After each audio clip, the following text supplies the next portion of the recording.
please respond. We need evac now. The storm is a factor of 12. We've lost Lee, data is down, and Otis is incapacitated. Over. This is 242. We need help.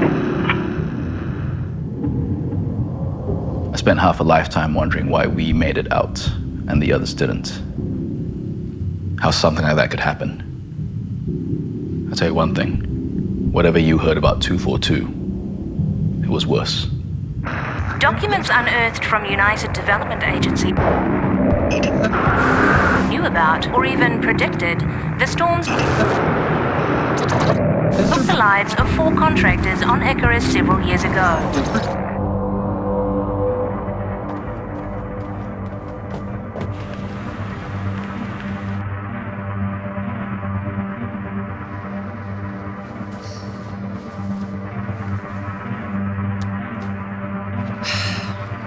What was the UDA's reaction to the leaked transmission? We tried to keep the transmission out of the news for the families of the victims, but it was too late. Otis left for Icarus when he was 22. Said he was going to come back richer than anyone. That was the last time I saw him. We knew that Icarus was dangerous. But this was different. That storms like that could kill. No one knew. People say storms. Storms are what happen on Earth. This was like the whole planet turned against you. When you're talking about storms on Icarus, you can't compare the power and destruction of those events with anything on Earth. It's completely different. They're 100 times deadlier. What happened was tragic, and we lost a lot of good people. But could it have been avoided? How? Is the UDA responsible? No. Tell that to Isaac Keller. He was UDA Earth Comms. He always said that they knew that the storm was coming.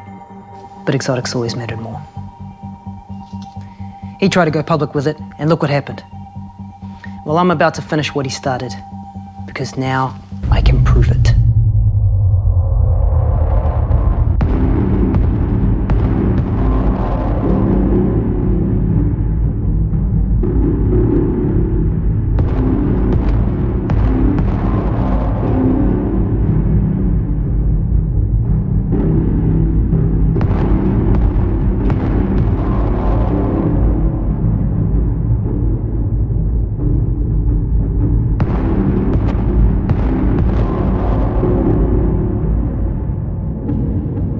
We were one of the early teams to make it to Icarus, first cohort.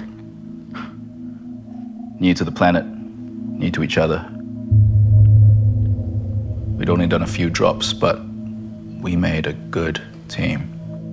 We met on Earth, rode out together, then defrosted on Ceres Station. Those first drops, UDA wanted us to learn how to handle ourselves. We needed a score. Some exotics to get us on the board and out of the UDA's pocket. That's how they ran it. Well, being so far from Earth, resources were scarce. That was the challenge. But there was still so much we didn't know about Icarus, and that's why we were there, to learn. I used to be UDA. I worked under Isaac for years, and he was good at what he did. I don't care what anyone says. But then terraforming collapsed, and we discovered exotics. Exotics changed everything. Space travel. They opened the galaxy to us, dozens of planets. But as we studied them, these new worlds, we learned how unique Icarus really was. The UDA knew they'd hit gold. They just needed some people to bring it back for them. I quit. UDA didn't care about those prospectors. I tried to tell Otis. They were tools, nothing else.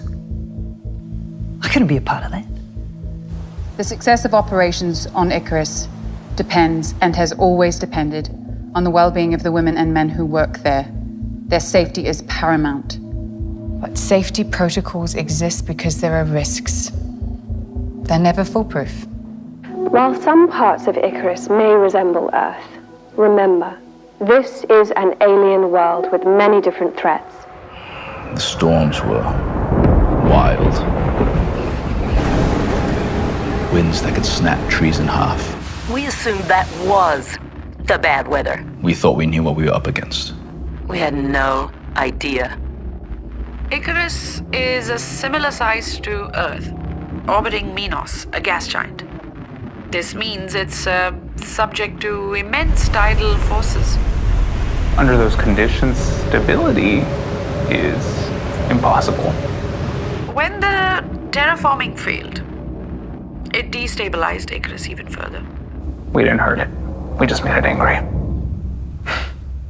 So far from Earth, you must be careful to follow all guidelines and safety directives. Remember, they're there for your protection. We had a simple plan. Stick to the forest for shelter, spiraling out till we found a seam of exotics, so we weren't too far from our pods when the drop window closed. You must be prepared to find or make shelter at short notice, as conditions on the surface can change extremely rapidly. When the first storm hit, the problem wasn't that it was bad. The problem was it wasn't. If it had been worse, we might have pulled out, but we handled it. We built shelter, put out fires where lightning hit, fixed anything we needed to. You could think of storms on Icarus as being, in some ways, like earthquakes, but in reverse. The aftershocks come first. Cells precede the main event along an arc determined by factors like the planet's orbit, rotation, and Coriolis force. It's a dynamical system. Long periods of calm converging in sudden resonance states. Extreme high-energy events. We know exotics affect them too, even if we're still learning how. Otis was gone. I'd heard almost nothing. The UDA said it was an accident, but I didn't know what to think. Finally, I reached out. Isaac was management, and I knew it could get him in trouble, but I had to know. The UDA sent all Icarus comms logs back to Earth on a slow beam. It took years, but eventually, all he had to do was search the logs for the day the storm hit. And surprise. The Lagos unit had sent an alert to the orbital stations. They knew the course of the storm and its intensity. They knew. They knew. Isaac wasn't sure about going to the media. But what? We were just going to keep that to ourselves? Originating from terraforming stations around Icarus itself. UDA hopes your time on Icarus is... The data was allegedly uncovered by a UDA Datanetics employee. UDA spokesperson Gene Hurt. The commander of Ceres Station has been relieved of his post, effective immediately. Messages are missed sometimes, even priority ones. But there was no question someone needed to be held responsible. The responsibility for drop safety on Ceres Station lay with the station commander. He greenlit Drop 242. He was removed. They fired the OS commander, and then they fired Isaac. Blacklisted from every major corp in the ACS. That's the price you pay for doing the right thing. This far from Earth, the best guardian of your safety is you. We searched for another day and a half, higher up, below the tree line. Then it happened. Electrical storms occur on Earth when air masses shift against each other, stripping electrons and accumulating charge. But on Icarus, the violence of air movement and the difference in atmospheric composition increases the energy tenfold. Lightning struck the shelter, and I could see with my eyes closed as how bright it was. I remember thinking, this is why our ancestors believed in gods. The forest was burning. This wave of fire pushing through, and the heat. The shelter was coming down around us. But Javier wouldn't give up. He kept beating the flames down. He just kept going. It was too late, but that's how he was. Then The roof went. I watched it happen. I tried to reach it, but there was no way. We had very little data on Icarus's electrical storms. No real proximity readings, nothing like what Drop 242 experienced. The data they brought back was invaluable. We were crazy to think that we could change that planet. It fought back. It's still fighting back. There was nothing we could do for Javier after that, but there was no time to think. We had to get away from the firestorm, so we moved north into the mountains. We talked about it, whether to continue. Otis spoke to Sarah's station, and they told him that the forecast was good, that we were in the clear, so we kept going. Javier was gone, but giving up would have sunk us all. It was calm. This untouched world where no one had ever been. It was beautiful. As the temperature fell, a new weather system was evolving at that altitude. The alpine zones, their feedback systems were beyond unstable. We received the first warning 2 hours out. It was hard to believe what we were looking at. The speed it was coming in. Moving into the wind, I could feel every grain of ice, even through my suit. It's impossible to describe. That sound beyond noise. It envelops you until there's nothing left. I couldn't see almost anything, hear anything. We were just trying to find shelter, and my suit was at its limit. Lee was behind me. All I saw was a shadow. Then he was gone. We never found his body, and there were no prints, but it must have been a bear. What else could it have been? If we'd stopped, we were dead. Under those conditions, a rescue was impossible. The storm would have smashed any ship into the mountainside. It would have been suicide. UDA fired the commander, patted themselves on the back, and hoped it would all blow over. And maybe it would have if they hadn't fired Isaac. But then he disappeared, and that's when the real hackers stepped up. Isaac was a coder at heart. He was one of them. They just wanted the truth, that's all. Answers. Or they'd get it themselves. At first, people didn't take them seriously. Now they wish they'd had. In the event of an accident or equipment failure on the surface, responsibility for your survival rests with you and your team alone. There were cliffs to the west. We couldn't see anything, but that was our only chance at shelter. I had Otis with me. He was suffering from exposure, frostbite. Dara was with me, but she fell. I couldn't get her up. She wouldn't move. Is 242 at Mercury, grid 875, saved. Oko, please respond. Zella got us to the cliffs. At the foot, we got lucky. Found a cave. We tried to keep Otis warm, but we had so little fuel. His suit was damaged. We tried to fix it. It wasn't enough. He died before dawn, as the storm was fading. The cave that saved us was his tomb.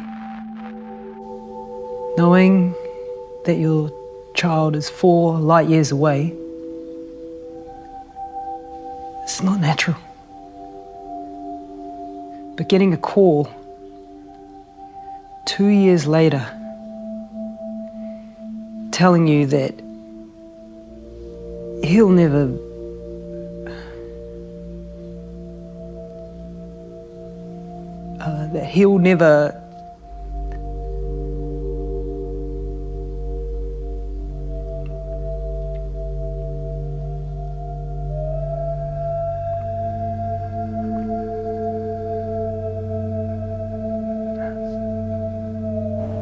In the morning, we found Dara where she'd fallen. Frozen. Like she was asleep. It took us 2 days to return to the dropships, And when we took off, I swore I'd never set foot on that fucking planet again. If you need a break, it's fine. I'm good. Okay. Were you surprised about how much data the hackers found? The hackers turned the UDA's servers inside out. Every single file and communication, looking for anything. Millions of messages, here and Icarus. Years of work.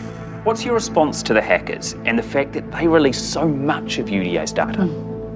Under any definition, it's terrorism. But we're fighting back. It's extortion. And for what?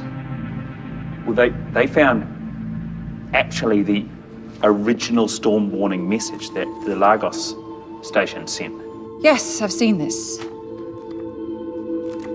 But it was retrieved from Ceres station servers. It still has the timestamp on it. Mm-hmm. So? It was sent 3 days after the storm hit.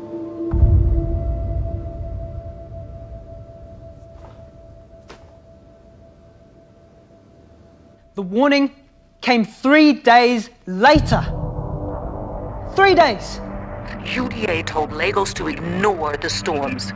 It's the only explanation. They're protecting themselves. That's all this has ever been about.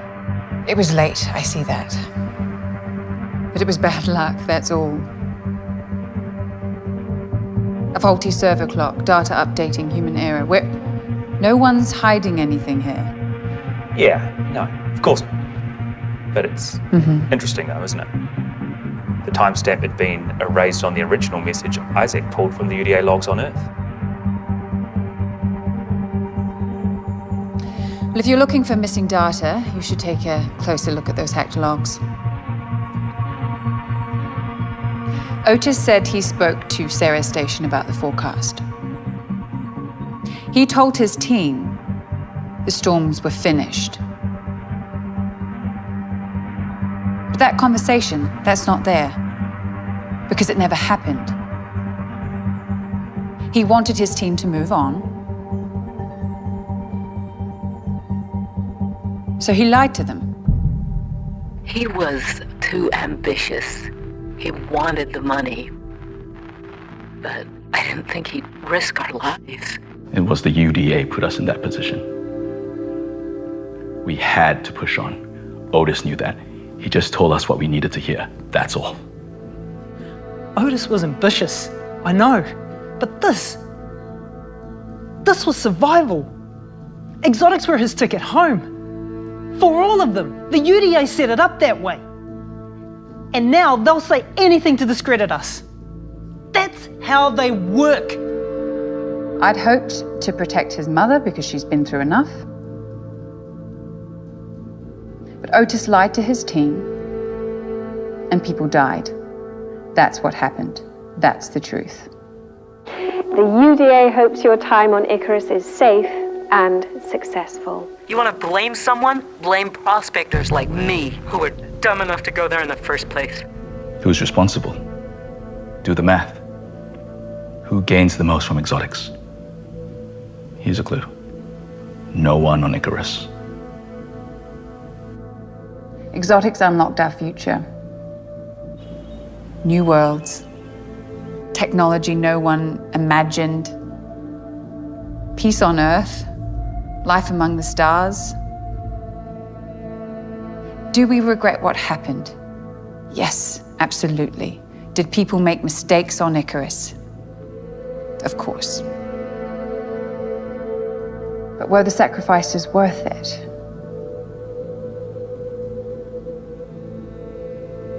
Look around you. I can't change the past, but I can help the future. The price we're paying is too high. We're putting our children, in the hands of people who only care about one thing.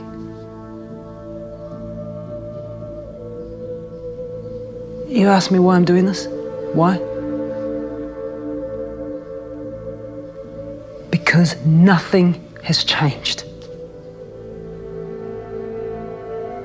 People are still dying out there. 242 at Mercury, grid 875, Ceres. Oko, please respond. We need evac now. The storm is a factor 12. We've lost Lee, Dara is down, and Otis is incapacitated. Over.